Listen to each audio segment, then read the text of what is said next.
topic of today is about the Forest Right Act. ठीक है, आपने सुना होगा forest right act. It is important for our UPSC perspective. Prelims में पहले भी ये पूछा हुआ है. ठीक है, सो अभी करंटली न्यूज में क्यों था? Because forest right act cells to speed up the forest right implementation.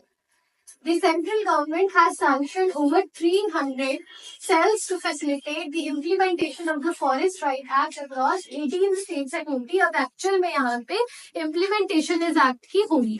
ठीक है, गवर्नमेंट इसकी इम्प्लीमेंटेशन के लिए गाइडलाइंस दी है. पेंडिंग फॉरेस्ट राइट क्लेम्स क्या है? Total claim. Forest rights claims किसको बोलते हैं? सपोज हमने किसी भी एरिया को अगर प्रोटेक्टेड रखा है, वहाँ के जो भी ट्राइबल एरियाज हैं, ट्राइबल पीपल हैं, वहाँ के जो लोग हैं जो अपनी ऑक्यूपेशन वगैरह कर रहे हैं कंटिन्यूअसली, ठीक है, उनकी एक्टिविटीज में क्या चीज हमने प्रोहिबिट करनी है. अगर वो क्लेम करते हैं कि हमारा ये पर्टिकुलर राइट है, गवर्नमेंट ने हमें नहीं दिया, तो उस पर्टिकुलर क्लेम की यहाँ पर बात होगी. क्लियर है? ठीक है, तो total claim 551 lakh forest right claims are filed under this particular act of 2006 across 21 states and UTs में. कितने सारे लोगों ने, ये जरूरी नहीं अकेले ट्राइबल लोग हैं, जो भी फॉरेस्ट वाले एरिया में रह रहे हैं, अपनी लिविंग वहां से ले रहे हैं. ठीक है, like they are collecting the non timber forest produce और द टिम्बर फॉरेस्ट प्रोड्यूस. ठीक है, तो वो चीजों के लिए वो यहाँ पर क्लेम कर रहे हैं. अभी बहुत सारे क्लेम्स हमने जो है वो कर दिए हैं. ठीक है, complete, but pending claims are still 14.45%. They still remain pending. So high rejection rate. अब कोई भी क्लेम आता है, गवर्नमेंट उसको रिजेक्ट कर देती है, कोर्ट उसको रिजेक्ट कर देता है कि this claim is not worthy of this particular act. ठीक है, तो हम उसको रिजेक्ट कर रहे हैं. तो बहुत सारे ऐसे वाले क्लेम्स भी थे जिनको रिजेक्ट करा गया, एंड उन केसेस को मतलब हाई नंबर पर रिजेक्ट करा गया था कि हम वो वाले केस नहीं देख रहे. अराउंड 43 लाख क्लेम्स थे और उनमें से 42% को हमने रिजेक्ट कर दिया. ऑलमोस्ट नियर बाय हाफ ऐसे हो गए केसेस जिनको उन्होंने देखा भी नहीं था. Implementation concerns indicates major issues in claim processing and rights recognition. क्योंकि रिकॉग्नाइज नहीं हो सकते. कई बार होता है कि एक्यूरेट प्रूफ्स नहीं होते किसी के पास कि वो उसी पर्टिकुलर इमूवेबल प्रॉपर्टी के ओनर है या समथिंग लाइक दैट. ठीक है, तो गवर्नमेंट मांगती है प्रूफ. ठीक है, बट बहुत सारे ऐसे ट्राइबल लोगों के पास जो है वो प्रूफ्स एंड ऑल नहीं होते, जिसकी वजह से रिजेक्शन रेट यहाँ पर काफी ज्यादा बढ़ता देखने को मिला. तो गवर्नमेंट ने एक्शन क्या लिया है? Over 300 cells sanction across. अभी सेल्स बना दिए गए हैं. जैसे कोई साइबर क्राइम वगैरह होते हैं तो अलग अलग ऑफिस बने हुए ना, अलग अलग साइबर क्राइम सेल्स बने हुए. You can go and report there.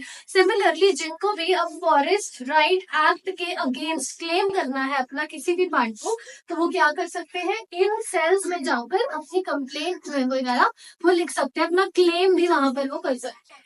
Okay, तो ये कहाँ पर हुए हैं? Across 18 states and UTs. So, what is the Forest Rights Act? It was passed in the year 2006, also known as the Scheduled Tribes and Other Traditional Forest Dwellers Act. This act is very important again क्योंकि UPSC theme repeat करती है. Okay, recognizes and vests forest right in the forest dwelling scheduled tribes and other traditional forest dwellers जो भी है, जो forest के अंदर रह रहे हैं कुछ जनरेशन से. एंड जनरेशन इसमें हम 25 ईयर्स पर्टिकुलरली एक जनरेशन का मानते हैं. ठीक है, तो वो एक दो नहीं बल्कि काफी ज्यादा जनरेशन से वहां पर रह रहे हैं लोग, उनको ही हम जो है उनका क्लेम पूरा करेंगे. Otherwise they would not continue to be forest dwelling. Okay, तो बेनिफिशियरीज कौन से? जो फॉरेस्ट ड्वेलिंग शेड्यूल ट्राइब है, होने भी शेड्यूल ट्राइब्स चाहिए और रहते भी कहाँ पर होने चाहिए? फॉरेस्ट में. ठीक है, अदर ट्रेडिशनल फॉरेस्ट ड्वेलर्स जो मान लो अब शेड्यूल ट्राइब्स नहीं है बट शुरू से ही थ्रू जनरेशन वो वहीं पर ही रह रहे हैं. टाइप्स ऑफ राइट्स क्या है? Title rights. Ownership of land. अब इनको टाइटल मिल जाएगा कि ये इस पर्टिकुलर पर्सन की जमीन है.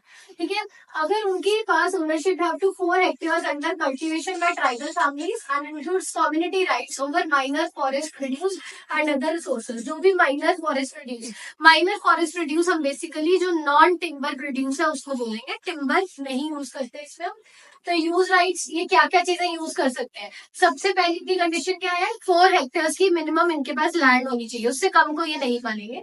ठीक है, and then use rights right to extract minor forest produce access grazing areas, ठीक है, वो ग्रेजिंग कर सकते हैं, पेस्टोरलिज्म वहां पर कर सकते हैं, एंड माइनर फॉरेस्ट प्रोड्यूस वहां से एक्सट्रैक्ट कर सकते हैं.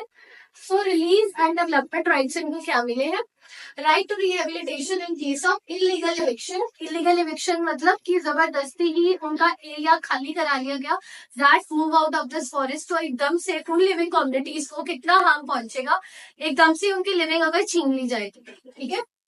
So forest management rights, right to protect, conserve, regenerate, manage community forest resources. Sustainably का मतलब यहाँ क्या आ जाता है?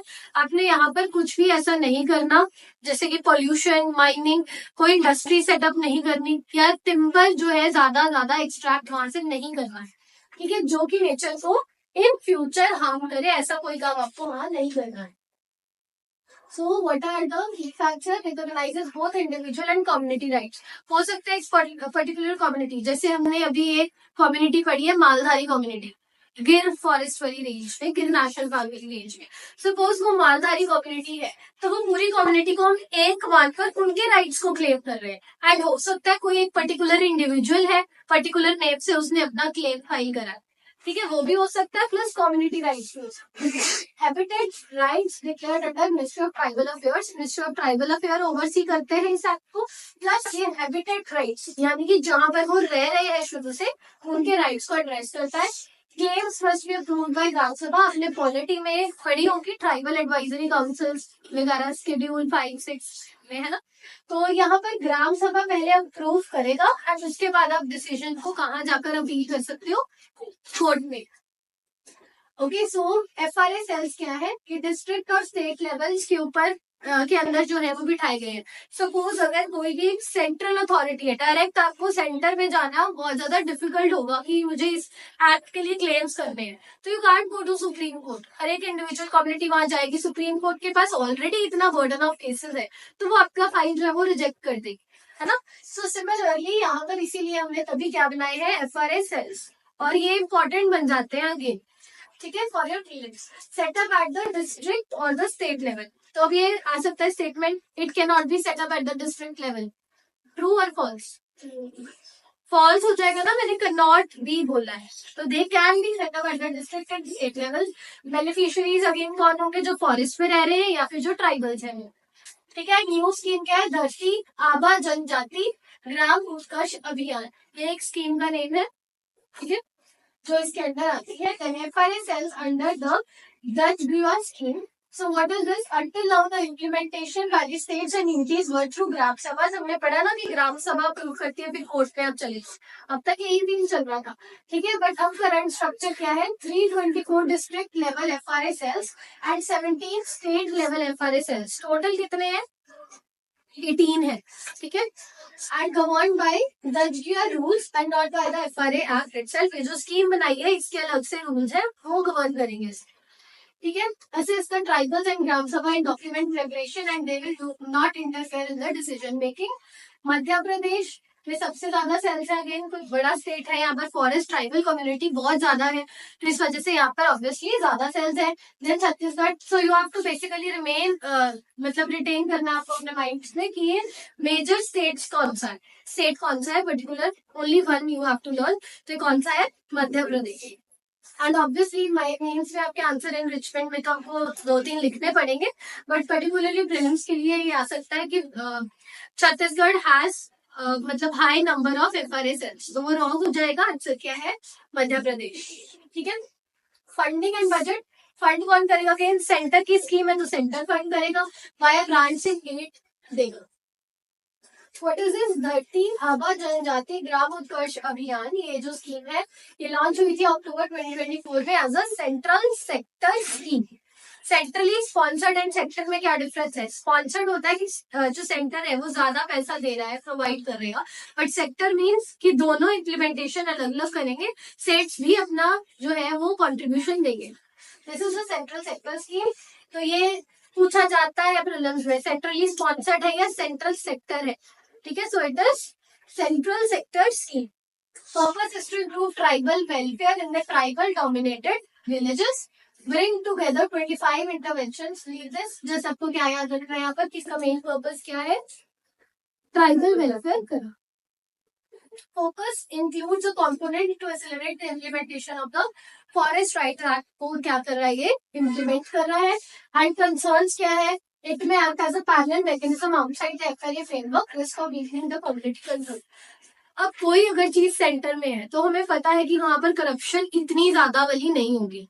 अब जो छोटे छोटे लेवल्स पर है, हो सकता है लोगों के जान पहचान के लोग निकल आए, करप्शन के लेवल्स बढ़ जाए, तो ये थोड़ा सा हमारे कंसर्न में रहता है कि यहाँ पर करप्शन के चार्जेस बढ़ सकते हैं. प्लस हो सकता है कि कोई अथॉरिटी मतलब इतनी ज्यादा बेनोवलेंट नहीं है कोई चीज को फॉर्मुलेट करने के लिए. प्लस हमने पढ़ा कि फॉरेस्ट राइट एक्ट से सेल्फ गवर्न नहीं होकर जो स्कीम है उसके अलग से रूल्स बनेंगे, वो आगे जो है इम्प्लीमेंटेशन होगी. तो मे भी हो सकता है कि FRA एक्ट जो है उसके अगेंस्ट जो है ये चली जाए. ठीक है, तो this is its major concern. बाकी जो जब ये प्रेवलेंट होगी, इम्प्लीमेंट होगी, तभी पता चलेगा कि इसके मेजर कंसर्न्स क्या निकल के आ रहे हैं. Okay, so this was the topic of the day.